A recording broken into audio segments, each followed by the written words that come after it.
بسم الله الرحمن الرحيم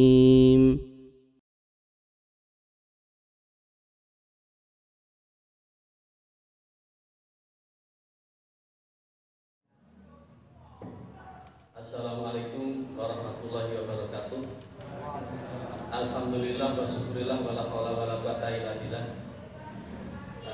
Yang kami muliakan Bapak Malik dan CMAD, kemudian teman-teman PLN Pajak Kembang yang kami sayangi, dan Takmir Masjid As-Sakinah Pak Thayyib yang kami banggakan, juga para jamaah sekalian, ibu bapak yang dirahmati Allah. Pertama-tama kepada kita memanjatkan syukur kita kepada Allah Subhanahu wa taala yang telah memberikan karunia kepada kita sehingga pada hari kita dan diselamatkan oleh Allah untuk beribadah padanya. Yang kedua, salam kita curahkan kepada kita bisa ya, terima kasih juga Bapak Ibu yang dirahmati Allah. Alhamdulillah pada kajian hari ini yang akan saya Bapak Malik dan CMAD telah hadir, dan mudah-mudahan nanti beliau akan berikan materi yang tentunya akan bermanfaat pada kita.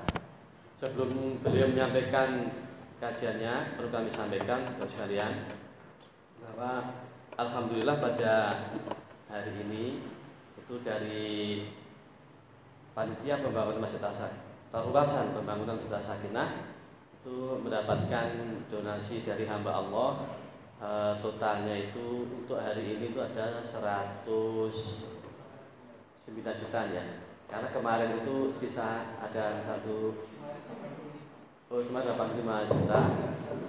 Itu tadi dilihat ada saldo 189 juta 97 ribu gitu ya. Jadi kira-kira hampir 190 juta ya. Ya, alhamdulillah. Terima kasih kepada Bapak Ibu yang telah berkenan untuk memberikan donasinya guna perluasan Masjid As-Sakinah. Semoga amal bagus kalian itu mendapatkan limpahan yang luar biasa dari Allah Subhanahu wa taala. Bapak Ibu yang dirahmati Allah, kiranya demikian kita selalu tetap akan perluasan Masjid As-Sakinah ini. Itu kita nanti akan perluasan pembelian itu yang memang kita menjanjikan pada yang punya rumah itu untuk Mei ini kita bayar 500 juta. Saat ini kita ada 200 juta. Nah, kemudian ini sama dengan Sobar kita. Sobar juga mengadakan perluasan. Nah, kemudian nanti kita kemudian bulan kita berharap tahun kita bisa lunas yang 1,2 miliar itu. Saya kira itu bagi sekalian, dan sekali lagi terima kasih kepada para Bapak Ibu yang berkenan telah memberikan donasi kepada perluasan Masjid As-Sakinah. Sekali lagi semoga amalan dari sekalian itu diterima dan Allah SWT dengan bahasa yang seluas-luasnya. Amin. Saya kira untuk menyikat waktu, marilah ini kajian ini kita sampai oleh satu barok, dan mari kita buka dengan bacaan basmalah. Bismillahirrahmanirrahim. Berikutnya kepada satu barok Malik dan Cimaki kan kesempatan. Tamat terus.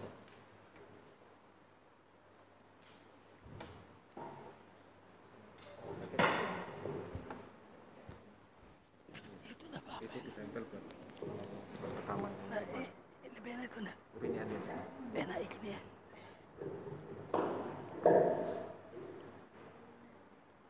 Gini.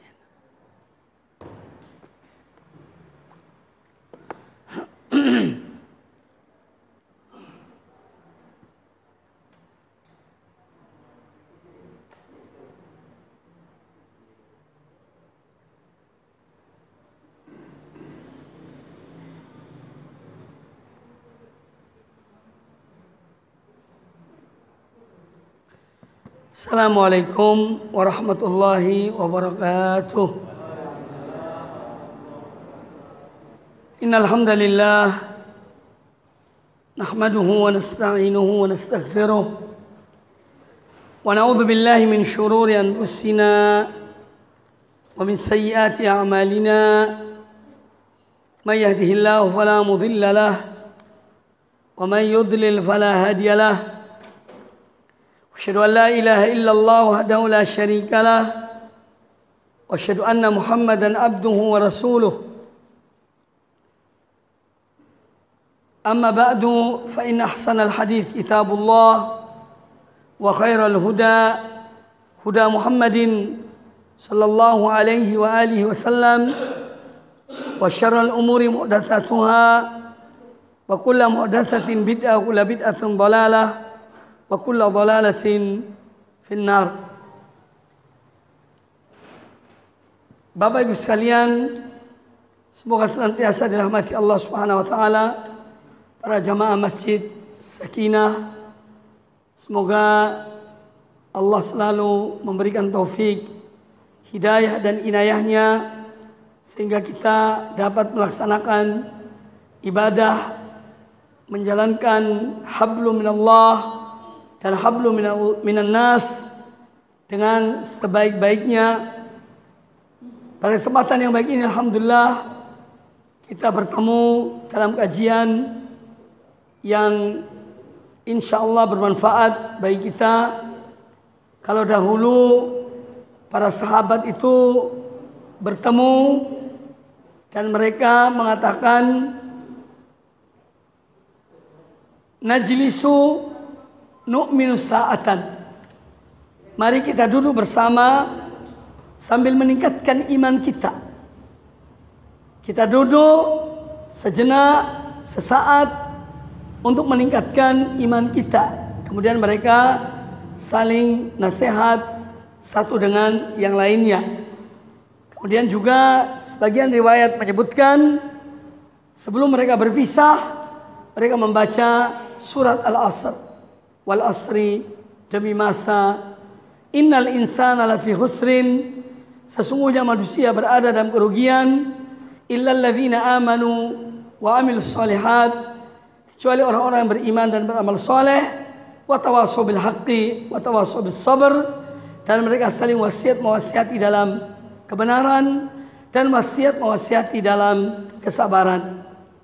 Ma'asyiral muslimin, kami aturkan jazakumullah khairan pada Pak Hari dan yang lainnya, teman-teman yang ada di Masjid As-Sakinah ini. Semoga kita berada di masjid yang mulia ini benar-benar mendapatkan sakinah, ketentraman, ketenangan dari Allah Subhanahu wa taala. Amin ya rabbal alamin. Yang ingin saya sampaikan insyaallah pada kesempatan yang baik ini adalah tentang 4 hal. Yang pertama adalah berkaitan dengan iman. Yang kedua ilmu. Yang ketiga amal. Yang keempat adalah al-istiqamah. Apabila seorang hamba mengumpulkan hal ini, 4 perkara ini, maka insya Allah dia akan selamat di dunia dan di akhirat. Yang pertama yaitu iman. Karena iman adalah pokok. Kalau ada sebuah bangunan harus ada fondasinya, ada landasannya. Landasannya adalah al-iman. Iman kepada Allah Subhanahu wa taala, iman kepada Rasulnya sallallahu alaihi wasallam, dan iman kepada semua hal yang menjadi kewajiban bagi kita untuk mengimaninya, yaitu yang termaktub dalam al-usul as-sittah, dalam 6 rukun iman. Nah, iman mempunyai definisi. Para ulama memberikan definisi tentang iman. Apa iman itu? Apakah seorang ketika dia mengatakan aku beriman kepada Allah cukup hanya ucapan, atau apakah definisi iman yang sebenarnya?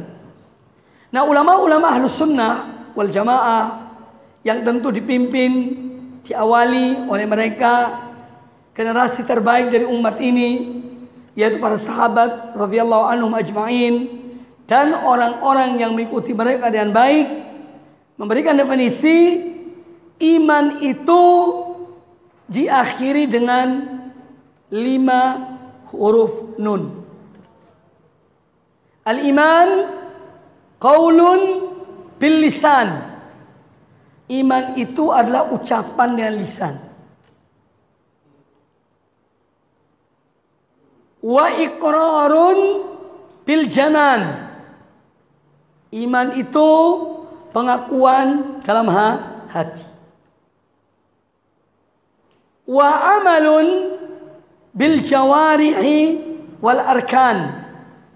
Dan diwujudkan dalam bentuk amal perbuatan dengan seluruh anggota badan.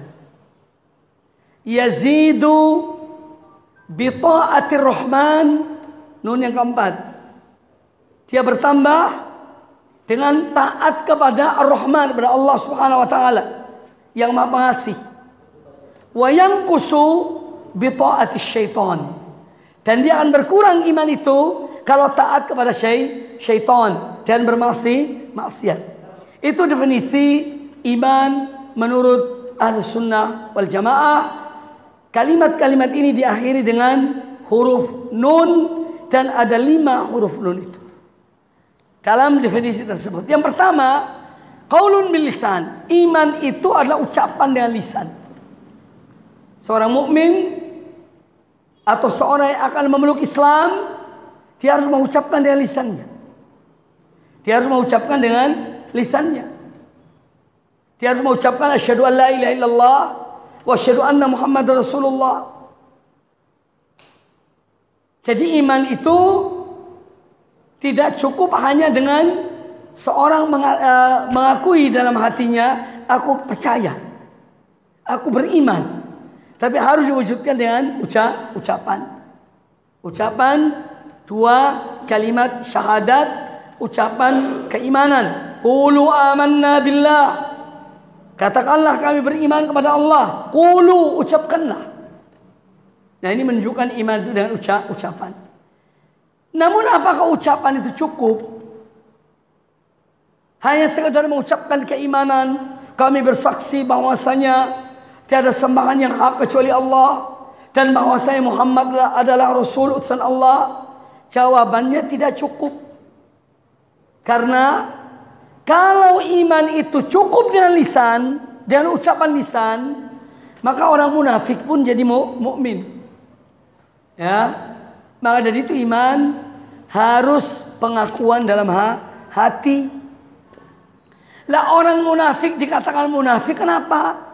Karena ucapan mereka bertentangan dengan apa yang ada dalam hati mereka. Nah, oleh karena itu iman harus dengan ucapan lisan, yang kedua pengakuan dalam hati. Kalau tidak mengakui dalam hati, hanya sekedar ucapan, yaitu namanya munafik. Sama dengan yang dilakukan oleh orang-orang munafikin. Mereka datang kepada Rasulullah SAW. Mereka mengatakan, nashhadu bi annaka Rasulullah, atau nashhadu annaka Rasulullah. Kami bersaksi bahwa engkau adalah Rasul utusan Allah.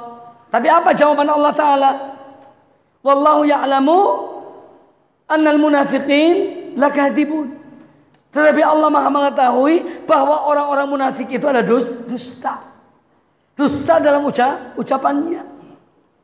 Maka iman harus disertai dengan pengakuan di dalam hati. Makanya Al-Hasan Al-Basri atau ulama yang lainnya mengatakan bahwa iman itu adalah al-imanu ma waqara fil qalbi. Iman itu adalah apa yang mantap di dalam hati. Itu iman. Menunjukkan bahwa iman itu sesuatu yang tertancap dalam hati. Wa saddaqathu al-a'mal. Dan iman itu diwujudkan dalam bentuk amal perbuatan. Jadi iman qaulun bil lisan, ucapan dengan lisan, pengakuan dalam hati, dan yang ketiga adalah wa amalun bil jawarihi wal arkan, diwujudkan dalam bentuk amal perbuatan dengan seluruh anggota badan. Dalam bentuk amal. Nanti kita akan bahas dalam hal berkaitan dengan amal. Iman itu diamalkan. Kita beriman adanya kewajiban sholat yang diwujudkan dalam bentuk amal perbuatan. Seorang beriman akan wajibnya puasa, ya wujudkan apa yang diimani itu diwujudkan dalam bentuk amal perbuatan dan seterusnya. Kemudian iman itu menurut Ahlus Sunnah wal Jamaah bisa bertambah, meningkat sampai pada puncak kesempurnaan. Dan iman bisa menurun sampai bisa lepas dari diri seseorang. Na'udzubillahi min dzalik. Yazidu, iman itu akan bertambah dengan ketaatan-ketaatan yang dikerjakan oleh seorang hamba kepada Allah Subhanahu wa taala, kepada Ar-Rahman. Yazidu bi ta'atir Rahman. Iman akan bertambah dengan mentaati Allah yang Maha Pengasih. Semakin banyak amal-amal kebaikan, ketaatan yang kita lakukan, maka iman itu akan semakin bertambah. Sebaliknya iman akan berkurang kalau semakin banyak berbuat maksiat. Semakin banyak berbuat maksiat, maka akan mengurangi iman seseorang. Maka iman ini adalah sebagai landasan, dan dia adalah karunia Allah kepada hamba-hamba yang menjadi pilihan Allah. Yahdi man yasha wa yudillu man yasha. Allah memberi petunjuk pada siapa yang dikehendakinya, dan Allah menyesatkan siapa yang dikehendakinya. Nah, kita ini bersyukur pada Allah Ta'ala. Kita dijadikan hamba-hamba Allah yang beriman kepadanya. Kita lahir dari orang tua yang muslim-muslimah, atau mungkin seorang dapat hidayah dia memeluk Islam. Ini satu nikmat dari Allah Subhanahu wa taala. Maka nikmat iman ini hendaklah kita menjaganya, kita memeliharanya, jangan sampai kita menyia-nyiakan, karena dikhawatirkan iman itu pun bisa copot, terlepas dari diri seseorang. Ya, makanya kita selalu berdoa pada Allah Ta'ala agar Allah menetapkan iman-iman kita. Ya muqallibal qulub, tsabbit qalbi ala dinika. Wahai zat yang membolak-balik hati manusia, tetapkanlah hatiku di atas agamamu. Ini tentang iman. Jadi iman adalah nikmat dari Allah Azza wa Jalla yang Allah berikan kepada seorang hamba. Kemudian yang kedua, al-ilmu. Setelah seorang beriman, apa langkah yang harus diambil setelah itu? Yaitu hendaknya dia membekali dirinya dengan ilmu. Karena iman itu mempunyai konsekuensi. Ada tugas, tanggung jawab bagi iman itu. Maka seorang harus punya ilmu. Ilmu tentang iman. Ya. Ilmu tentang agama Allah. Dengan ilmu itu, seorang kemudian nanti dia amalkan ilmunya, yang dengan ilmu itu kemudian akan menunjukkan dia jalan menuju ke surga. Makanya Nabi kita Muhammad sallallahu alaihi wasallam bersabda, "Man salaka tariqan yaltamisu fihi ilman, sahalallahu lahu bihi tariqan ilal jannah." Barang siapa yang menempuh satu jalan untuk dia menuntut ilmu, mencari ilmu, maka Allah mudahkan baginya jalan menuju surga. Jadi harus punya ilmu. Kalau di dunia ini kita itu akan pergi di satu tempat, di zaman kita sekarang ini sudah ada alat yang canggih, namanya Google Map. Kita diarahkan, ya. Tujuan ke utara ya diarahkan ke utara. Nanti sekian meter belok kiri, belok kanan. Oh, tahu-taunya nyampe. Tujuan Anda ada di sebelah kiri Anda. Begitu kan? Kalau zaman dulu pakai apa mereka? Ya pakai bintang. Dilihat arah bintang, mau ke arah mana, dilihat bintang itu. Untuk menuju ke tujuan.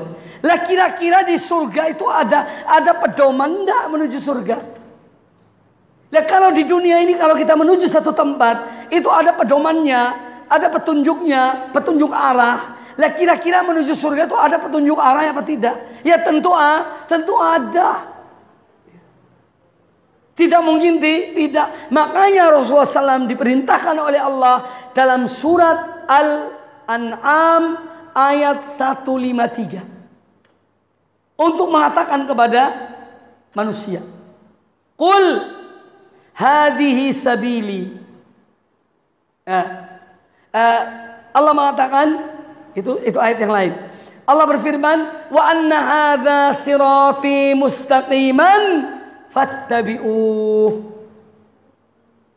wa la tattabi'us subul fatafarraqu bikum an sabilih wa anna hadza sirati mustaqiman, dan bahwasanya ini adalah jalanku yang lurus, fattabi'uhu, maka ikutilah dia, wala tattabi'us subul, dan jangan kalian mengikuti jalan-jalan yang banyak, jangan salah menempuh jalan, karena nanti apa? Kalian akan dicerai beraikan dari jalanku yang lurus ini. Itu jalan menuju Allah, jalannya yang ditunjukkan oleh Rasulullah Sallallahu Alaihi Wasallam. Itu jalannya. Allah mengutus beliau untuk apa? Menunjuki manusia jalan menuju Allah. Semua jalan tertutup kecuali jalan yang ditunjukkan oleh Rasulullah Sallallahu Alaihi Wasallam. Lah kita harus punya ilmu tentang jalan ini, ya, supaya kita mengetahui rambu-rambunya agar selamat, tidak celaka. Maka di sini pentingnya ilmu. Dan alhamdulillah di masjid ini ada majelis ilmu, ada ustadz-ustadz yang mengajarkan al-haq, kebenaran, agar kita mengikuti kebenaran itu, Al-Quran dan sunnah Rasulullah SAW, sunnah para sahabat beliau, orang-orang yang telah diridhoi oleh Allah Subhanahu wa ta'ala, supaya kita mengikuti mereka. Kalau seorang di dunia ingin sukses, dia mempelajari biografi orang yang sukses, siang malam dibaca, ya, supaya sukses dalam bisnis misalnya. Nah, kalau kita ingin dapat ridho Allah, ya ayo pelajari biografi orang-orang yang diridhoi Allah, supaya kita mengikuti mereka. Itu jalurnya. Maka ilmu adalah penting. Ilmu akidah, ya, akidah Islam yang benar, yang hak, ibadah yang diajarkan oleh Rasulullah SAW, tidak membuat-buat hal yang baru dalam agama Allah, ya, tapi mengikuti sunnah beliau, ajaran beliau, tuntunan beliau Sallallahu Alaihi Wasallam. Karena semua kebaikan telah diajarkan oleh Rasulullah SAW.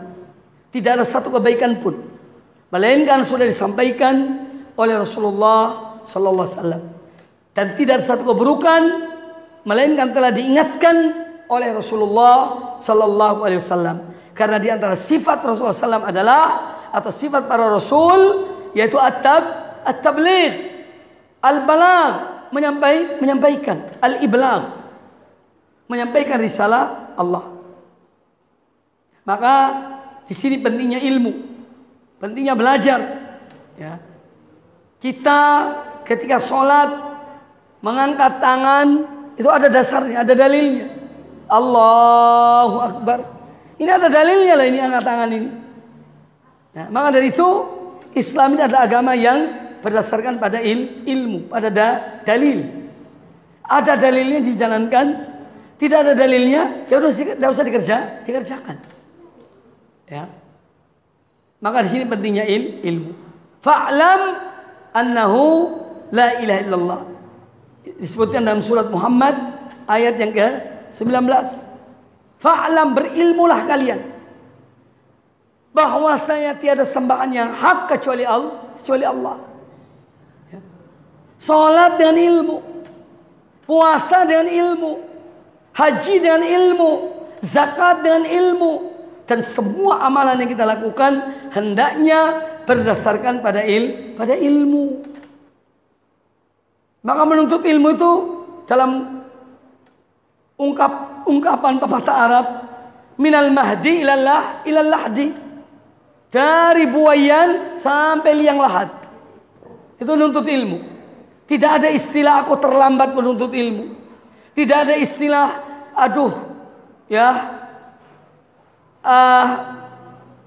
aku masih sibuk dengan yang lainnya, belum sempat menuntut ilmu. Tidak, harus kita mempunyai waktu untuk menuntut ilmu. Kemudian yang ketiga yaitu al-amal. Iman, ilmu, amal.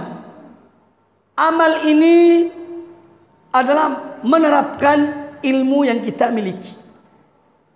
Karena iman itu harus diamalkan. Oleh karena itu dalam ayat-ayat Al-Quranul Karim, Allah banyak menyebutkan, menggandengkan antara iman dengan amal soleh. Illal ladzina amanu wa amilus solihat, kecuali orang-orang yang beriman dan beramal soleh. Innal ladzina amanu wa amilus solihat ulaika hum khairul bariyah. Sesungguhnya orang-orang yang beriman dan beramal soleh, mereka adalah sebaik-baik ciptaan Allah. Jadi semua selalu dikaitkan antara iman dan amal. Tapi amal ini harus dengan ilmu. Tak boleh seorang mengamalkan sesuatu tanpa ilmu. Ini akan tersesat. Ya.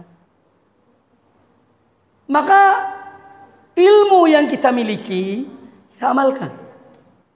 Diamalkan, diterapkan.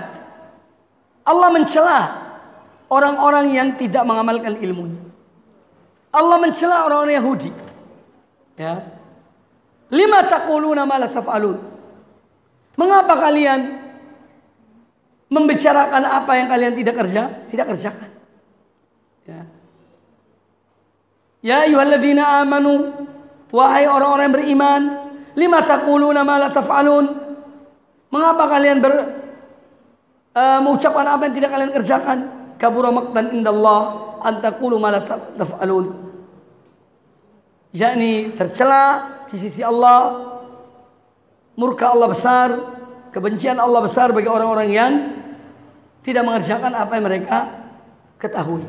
Maka dari itu amal dengan berdasarkan pada ilmu. Jadi ini adalah sifat orang-orang beriman. Dan amal ini yang akan menemani seorang di kuburannya. Sebagaimana disebut dalam hadis Al-Bara' bin Azib radhiyallahu anhu. Ketika suatu saat Nabi SAW menguburkan jenazah, kemudian beliau duduk sambil memberikan arahan kepada para sahabat tentang bagaimana seorang mukmin itu meninggal, bagaimana seorang kafir itu meninggal.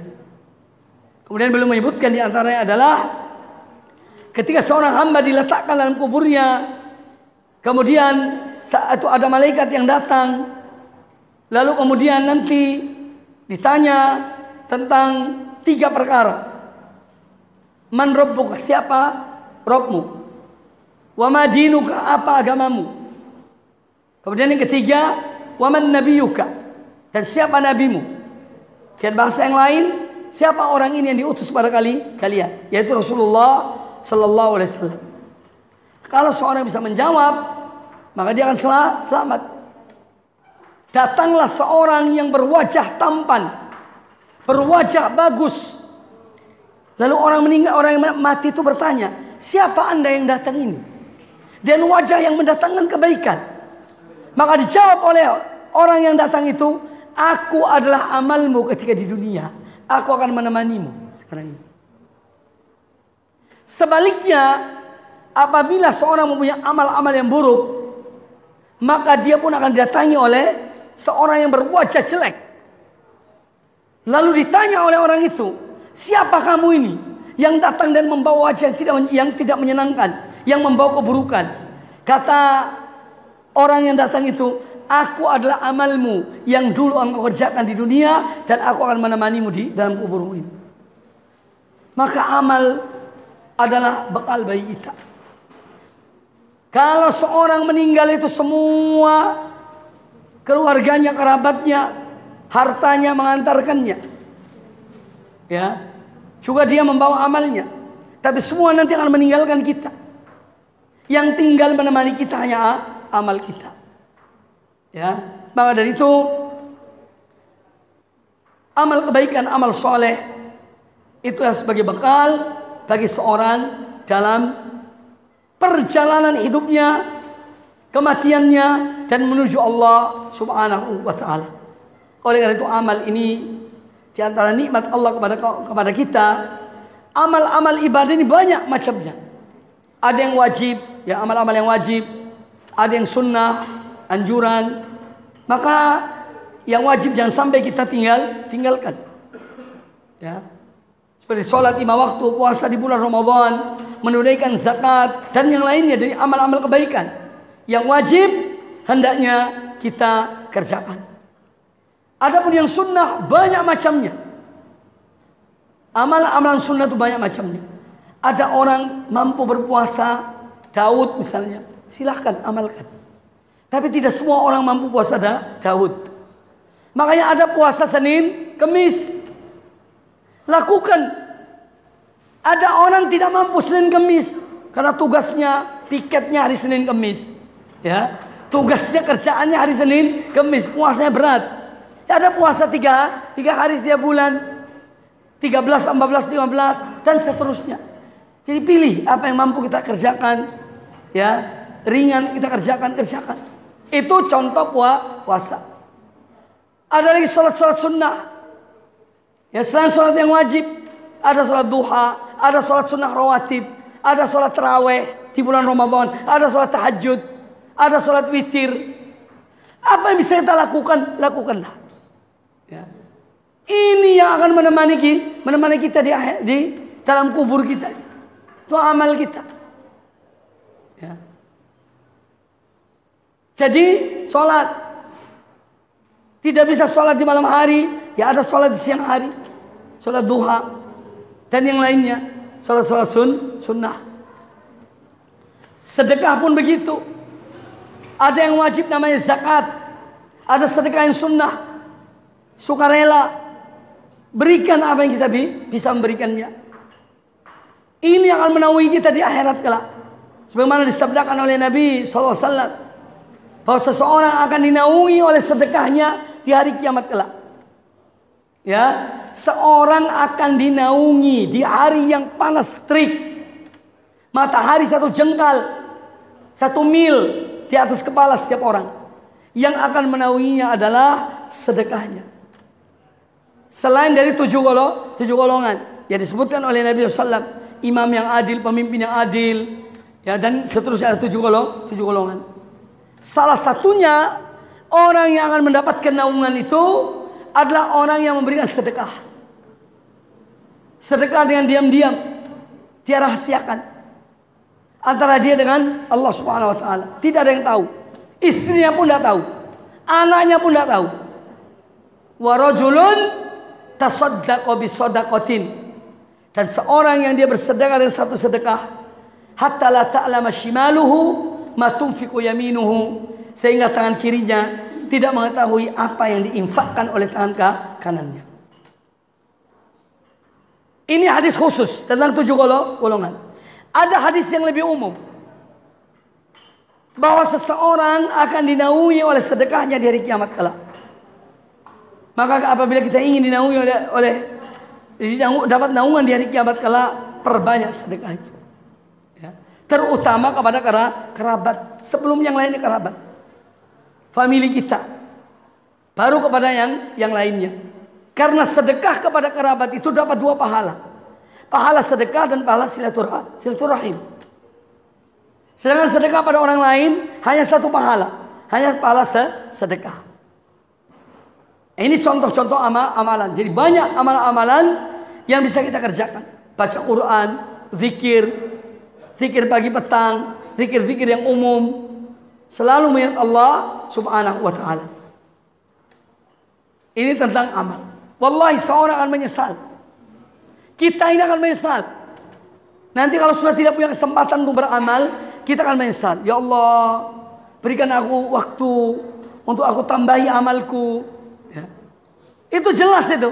Meskipun orang itu soleh, meskipun orang itu orang soleh, dia akan menyesal waktu-waktu yang berlalu tanpa ada amal kebaikan yang dia lakukan. Maka manfaatkan umur yang masih ada dalam diri kita ini, manfaatkan untuk beramal soleh. Hablum minallah dan hablum minan nas. Apa yang kita kerjakan niatkan karena Allah. Kemudian yang keempat, istiqomah. Istiqomah ini artinya kita istiqomah dalam iman kita. Jaga iman ini sampai akhir hidup kita. Jaga tauhid kita. Jaga akidah kita sampai akhir kehidupan kita. Sebagaimana disabdakan oleh Nabi SAW, "Man kana akhiru kalamihi la ilaha illallah dakhala al-jannah." Barang siapa yang akhir kehidupannya dia mengucapkan la ilaha illallah akan masuk surga. Ini artinya kita istiqomah dalam akidah kita, dalam tauhid kita. Jangan sampai syirik. Ya. Tetap jaga akidah kita. Kemudian yang kedua, istiqomah dalam menuntut ilmu. Ya. Selalu hadir di majelis ilmu, mengambil manfaat, mengambil ilmu dari para ulama yang menyampaikan ilmu kepada kita. Kita manfaatkan. Istiqomah. Jangan musim-musiman.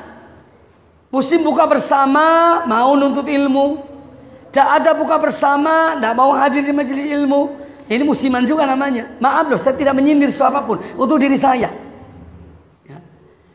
Ya kalau ada majelis ilmu, ayo datang. Ya, ayo datang.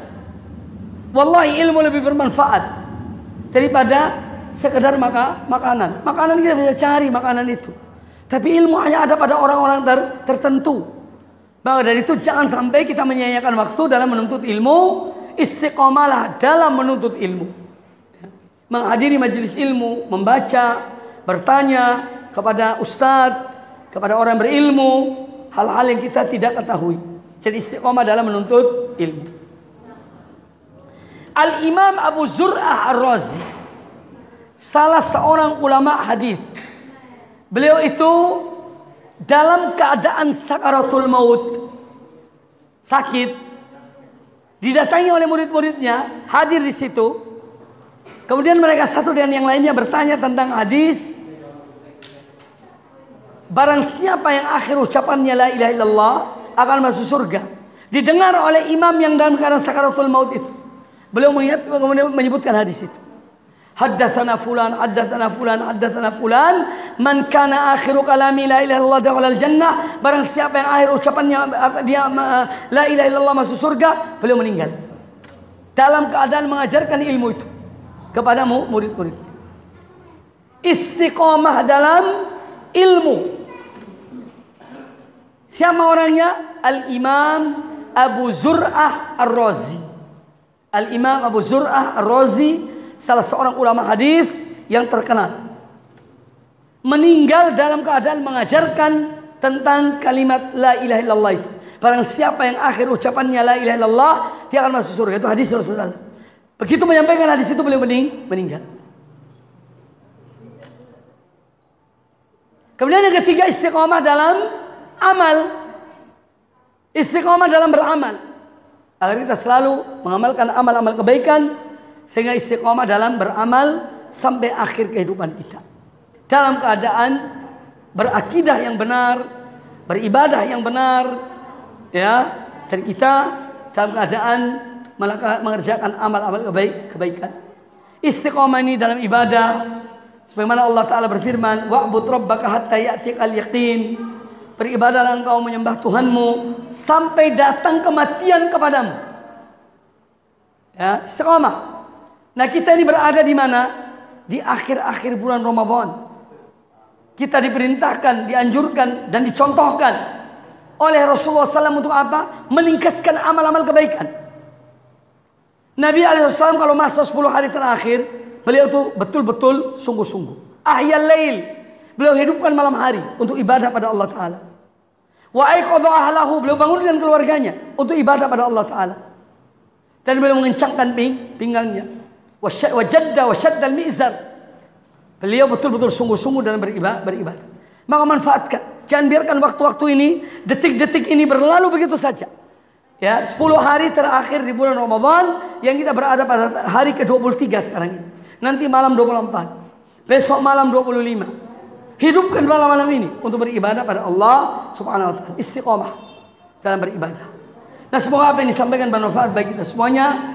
Dan kita mohon pada Allah Azza wa Jalla agar kita selalu diberikan taufik, hidayah dan inayahnya. Dan di penghujung kajian ini kita dalam keadaan berpuasa. Mudah-mudahan ya doa kita dikabulkan oleh Allah Ta'ala. Saya ingin kita berdoa pada Allah Subhanahu wa taala. Alhamdulillah alamin.